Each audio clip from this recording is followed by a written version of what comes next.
Cara yang terefektif adalah memanggil anak, ajak anak ngobrol sebentar aja. Sini sayang, sini gitu. Ya. Maaf ya, minta maaf. Bunda minta maaf ya nak. Kemarin Bunda ngegas. Kasih istilah aja, ngegas. Kamu ngerjain soalnya atau kerjain PR-nya lambat banget ya. Bunda minta maaf ya nak. Kamu waktu Bunda marah, kamu marah juga nggak? Kadang-kadang anak-anak gini. Kapan sih Bunda marah? Aku mah biasa aja. Berarti untuk anak itu dia tidak terlalu jadi masalah itu ya. Tapi ada anak yang ya dia langsung marah. Ya, aku juga kesel kemarin Bunda marah, aku juga marah. Terus ada lagi anak yang gini, diem aja ketakutan. Dia nggak berani itu, karena bukan nggak berani dia utarakan pada orang tua, dia wataknya introvert yang namanya pemikir. Jadi dia mau ngomong iya aja dipikirin. Bunda kemarin marah, kamu juga marah ya? Mau bilang iya aja tuh anak pemikir, itu lama dipikirin. Barangkali nanti sore baru mau dibilang iya gitu. Tapi apapun itu, kalau Bunda merasa, aduh saya keliru nih kemarin, sudah minta maaf. Ya, minta maaf. Dan kalimatnya adalah, Bunda minta maaf ya nak. Umi minta maaf ya nak. Ayah minta maaf ya nak. Selama ini tanpa rasa kita gini, maafin Bunda ya nak. Maafin Umi ya nak. Maafin ayah ya nak. Maafin Abi ya nak. Kita kan mau ajarkan anak bahwa kalau kita yang keliru kan kita nih, subjeknya kita dulu. Bunda minta maaf ya nak. Kalau maafin Bunda ya nak, kita nyuruh dia gitu. Ya, seingat saya waktu di Izada pernah juga ya saya cerita tentang otak pria wanita, masih ingat ya dulu ya. Nah, bahwa memang anak laki dan perempuan kan berbeda, ya kan. Nah, tentu anak laki-laki karena otak kanannya lebih dominan, dia selalu banyak gerak, banyak imajinasi, banyak main, banyak. Nah, itu yang kita harus pahami juga gitu. Sehingga pada saat ibu mulai sedikit-sedikit paham tentang begini kerja otak, itu lebih rileks ya. Dan yang luar biasa, ini ada satu riset mengatakan kalau ibunya rileks, anaknya bisa 3 kali rileks. Ibunya senang, anak 3 kali senang. Ibunya tenang, anak 3 kali tenang. Ibunya semangat, anaknya 3 kali semangat.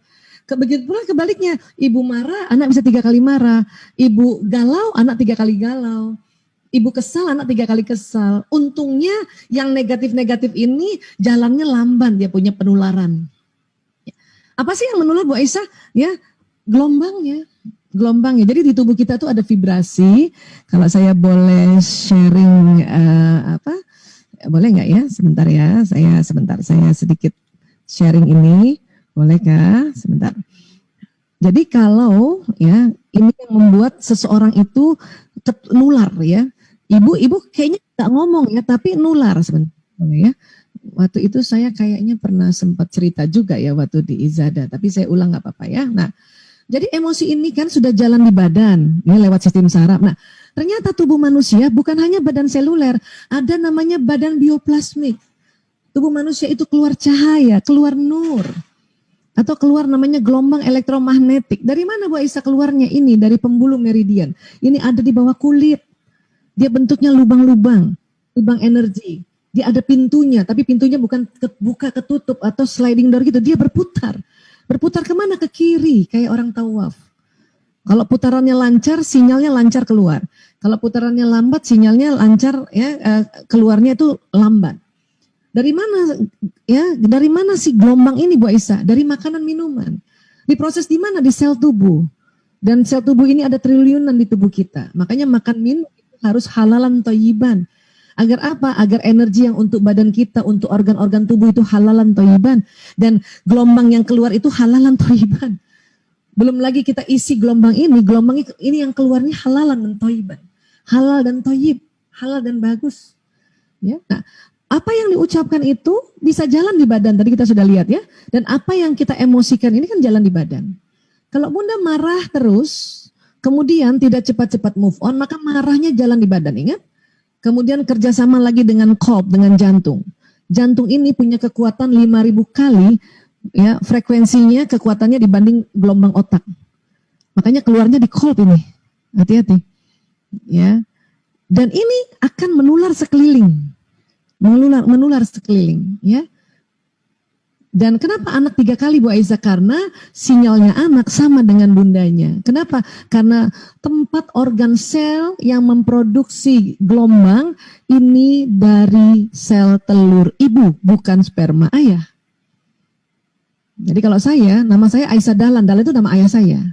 Ya, ibu saya Hermina Ishak. Tapi ini ada namanya mitokondria ya. Mitokondria di tubuh saya yang jumlahnya triliunan itu dari ibu. Artinya sinyal ibu dan saya itu sama deh. Kalau misalnya dianalogikan ya dengan provider ya, ini bukan di endorse tapi hanya analogi. Kalau ibu saya Telkomsel, saya Telkomsel. Nah, saya punya 5, 4 laki 1 perempuan, lanang, prio, kakung, jaler, ragil. Dia punya mitokondria dari saya. Tapi nasab nama pakai nama ayahnya, lanang Sismadi, prio Sismadi dan sebagainya. Berarti saya kalau mau mendoakan itu, makanya doa ibu ke anak itu dahsyat banget, tapi tetap sebut nama bapaknya. Kenapa? Biar sinyal ini pergi ke orang yang kita sebut. Kalau berdoa, dia lebih fokus lagi, lebih paham lagi. Pun kita nggak berdoa, bunda kesel, ini nyebar kanan kiri, depan belakang.